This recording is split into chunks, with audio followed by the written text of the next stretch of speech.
नमस्कार दोस्तों, एक ऐसी खबर आ रही है दिल्ली की तिहाड़ जेल से जिसे सुनकर आपके होश फाख्ता हो जाएंगे। सलाखों के पीछे कैसे देश को तहलाने की साजिश रची जा रही थी, उस बारे में बहुत बड़ा खुलासा हुआ है।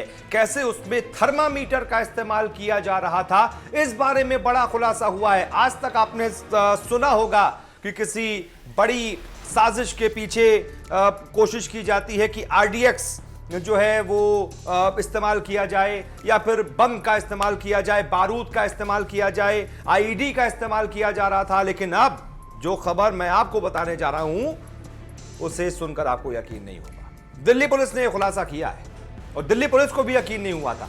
थर्मामीटर में जो पारा होता है ना, जिसे हम तापमान नापने के लिए इस्तेमाल करते हैं, उसका इस्तेमाल करके कैसे दो लोगों की जान लेने की एक पूरी प्लानिंग रची गई, यह खुलासा किया है दिल्ली पुलिस ने। दरअसल जनवरी के पहले हफ्ते में दिल्ली पुलिस ने तिहाड़ जेल से एक कॉल इंटरसेप्ट किया। यह कॉल थोड़ी सी अलग थी। कैदी ने अपने किसी साथी या परिवार वाले को फोन किया था और फोन पर उसने खाने पीने का सामान या कोई नशे का सामान ऐसा कुछ नहीं मांगा। क्या मांगा उसने मांगा पारा। वही पारा जो थर्मामीटर में थोड़ा सा होता है, आपको दिखता होगा, और उसे हम तापमान नापने के लिए इस्तेमाल करते हैं।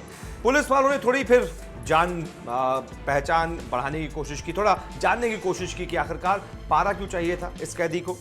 तो थोड़ा अंदर घुसे पुलिस वाले तो पता चला कि एक पूरी टीम लगी जिसने साजिश का पर्दाफाश किया। पता चला कि जेल के भीतर से दो आतंकियों ने एक बहुत बड़ी साजिश रची थी और उनके टारगेट पर तिहाड़ जेल में ही कैद दिल्ली दंगों के दो आरोपी थे, जिन पर आरोप था कि उन्होंने एक मस्जिद को भी क्षतिग्रस्त किया है और कुछ उनकी कौम के लोगों को भी नुकसान पहुंचाया।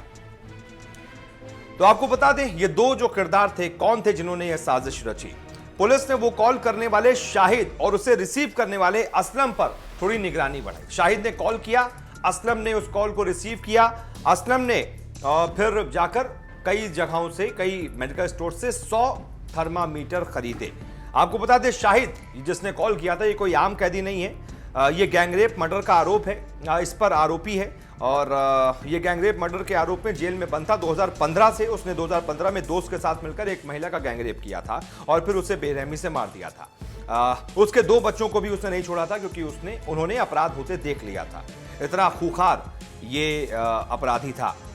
असलम ने फिर पुलिस को बताया कि उसने दवा की दुकानों से 100 थर्मामीटर खरीदे, गूगल पर उनसे सारा पारा जमा करने की जानकारी ली और फिर उसे जो है वो शाहिद को सौंप दिया। उसने ये कहा, मैं शॉर्ट में आपको बता रहा हूं, कहानी तो बड़ी लंबी है। उसने ये बताया कि शाहिद जेल में ही किसी को मारना चाहता था, इसलिए उसने ये पारा मुझसे मंगाया था। मैंने गूगल पर जानकारी ली, थर्मामीटर से पारा निकाल कर इत्र की शीशियों में भरा और मैंने जाकर शाहिद को दे दिया।